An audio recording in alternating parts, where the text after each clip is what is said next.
40 acre জায়গা তারা দখল করে আছে। 2019 সালে সরকার ঘোষণা করে যে এখানে একটা ইপিজেড আমরা করব। কারণ দেখেন আমাদের উত্তর অঞ্চলে তেমন কিন্তু ভারী শিল্প নেই, আমাদেরকে কি আসতে হয় ঢাকাতে বা গাজীপুরে। আমরা কিন্তু গাজীপুর এবং ঢাকাতে এসে বসবাস করছি, চাকরি করছি। আমরা যখন বাড়ি থেকে চাকরি করব তাহলে কি আমরা এখানে আসতে হবে আমাদের? আমি বেশ কিছু আলোচনা করলাম, এখানে যারা বর্তমানে বিরোধিতা করছে তারা আসলে গোবিন্দগঞ্জের কেউ না, তারা বিভিন্ন এলাকা থেকে এসে এখানে অবস্থান করছে। সরকারি জায়গা একজন মুসলমানকে বেঁধে দিচ্ছে, তারা সাঁওতাল নামের জায়গায় অন্য নাম বসে দিচ্ছে, তারা তাদের দলকে ভারী করছে যে আমরা সাঁওতাল, অথচ কিন্তু তারা এখানকার কেউ না। কারণ সরকারি জায়গা পড়ে আছে, দখল করলেই হলো। কেউ যাচ্ছে না, কেউ কোনো খোঁজ খবর নিচ্ছে না, রংপুর চিনি কল তো বন্ধ। আমরা গতকাল ঢাকায় গিয়েছিলাম, এই গাজীপুরের হয়ে ঢাকায় গিয়েছিলাম। সেখানে আমি একটা কথা বলেছিলাম যে রংপুর ইপিজেড আমাদের সকলেরই দরকার, সেটা গোবিন্দগঞ্জে বাস্তবায়ন হতেই হবে। কিছু লোক থাকে না যে কিছু টাকার লোভে, 10 টাকা 20 টাকার লোভে, আমি বেশি টাকার কথা বলবো না, তারা অন্য জায়গায় কাজটা দিয়ে দেয়। তারা কিন্তু ইতিমধ্যে অনেক পায়তারা করে যাচ্ছে যে আমরা এই কাজটা এখানে হতে দেবো না, অন্য কোনো জেলায় দিয়ে দেই বা অন্য কোনো থানায় দিয়ে দেই।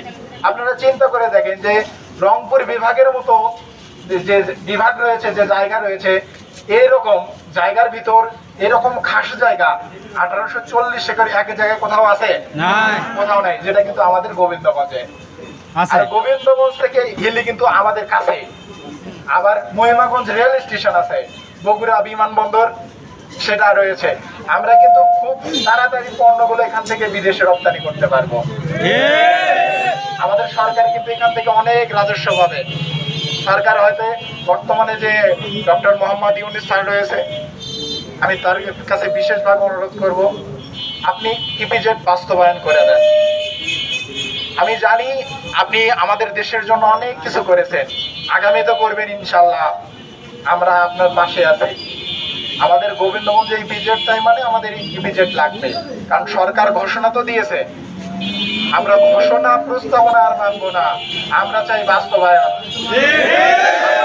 আমাদের একটাই কথা, আমাদেরকে বাস্তবায়ন দেখতে হবে। আচ্ছা, এই যে গাজীপুরে আপনারা জানেন কত লোক বসবাস করে গোবিন্দগঞ্জের উপজেলা? শুধু আমাদের 2022 সালের একটা জরিপে দেখেছিলাম গোবিন্দগঞ্জে প্রায় 5 লাখ লোক, তার মধ্যে প্রায় 1 লাখ লোকই এই গাজীপুরে বসবাস করে। আচ্ছা বলেন, ওই জায়গায় যদি ইপিজেড হয় সেখানে কর্মসংস্থানের প্রায় 2 লক্ষ মানুষ কাজ করতে পারবে। আচ্ছা, এই 2 লক্ষ মানুষের সাথে কি আর মানুষ থাকবে না? আত্মীয় স্বজন থাকবে না? ওখানে যার জায়গা রয়েছে উনি কি ব্যবসায়ী হবেন না? উনি কি চিন্তা করবেন না যে আমি একটা গার্মেন্টস করি? অবশ্যই।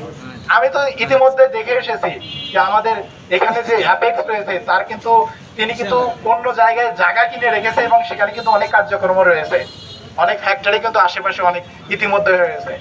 শুধুমাত্র বাস্তবায়ন হচ্ছে না আমাদের ইপিজেড। ওদের কিছু দালাল রয়েছে, এই দালালগুলো আজকে এই অবস্থা।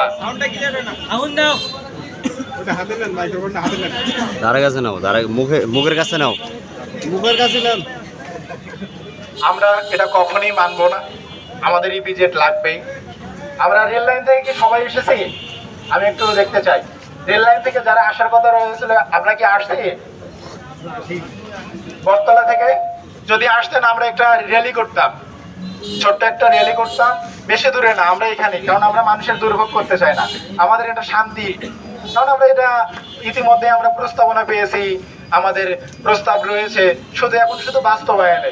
আমাদের বাস্তবায়ন করতে যা যা করা লাগে আমরা দেখেন। আপনারা একটা চিন্তা করে দেখেন, এই পেজের যদি অন্য কোথাও কেটে যায় আর গোবিন্দগঞ্জের মানুষ যদি একবার রাস্তায় নামে, সকল ব্যবসায়ী যদি একদিনের জন্য শুধুমাত্র দোকান বন্ধ রাখে, রাস্তায় নামে, তাহলে উত্তর অঞ্চলের সাথে কিন্তু একেবারে যোগাযোগ বন্ধ। আমরা দিতে পারবো। আমরা গোবিন্দগঞ্জের স্বার্থের জন্য উত্তর অঞ্চলের সাথে দক্ষিণ অঞ্চল, ঢাকা অঞ্চলে একবারে যোগাযোগ বন্ধ করে দিতে পারবো আমরা। সেটা শুধু গোবিন্দগঞ্জের মানুষের জন্য, গোবিন্দগঞ্জের মানুষের উন্নয়নের জন্য, আর কারো জন্য না। আমরা কোনো রাজনীতিবিদ না, আমরা কখনো রাজনীতিতে যাইনি, রাজনীতি কি জিনিস আমরা বুঝি নাই। এই প্রথম জীবনের প্রথম এলাকাতেও আমি কোনোদিন বক্তব্য দেই নাই, শুধুমাত্র এই ইপিজেডের কারণে আজকে আমাকে গাজীপুরের মতো জায়গায় বক্তব্য দিতে হচ্ছে, কথা বলতে হচ্ছে।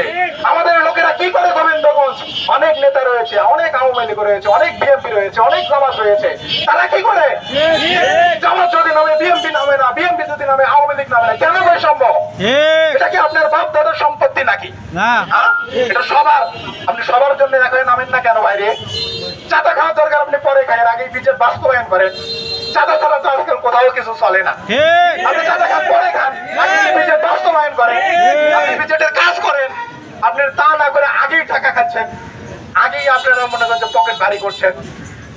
আপনার যদি পকেট ভারী করেন, ওই পকেট কাটার বুদ্ধি আমাদের রয়েছে, একবারে বিমানবন্দর থেকে উচ্ছেদ করে দেবো আমরা আপনাদেরকে।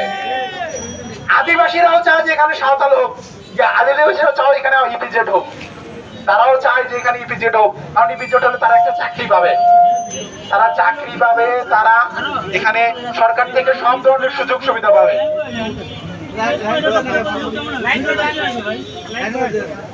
আচ্ছা, আমরা একটু লাইন করে নেই, সবার একটু।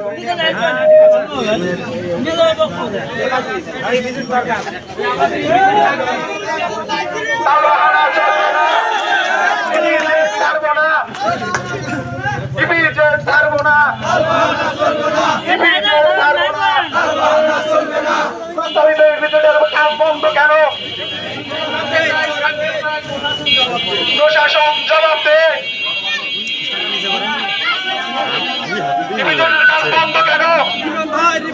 প্রশাসন জবাব দে। এক দফা এক দাবি, এক দফা এক দাবি, ইপিজেড ইপিজেড ইপিজেড ইপিজেড। তালবাহানা মানবো না, তালবাহানা মানবো না, এক দফা এক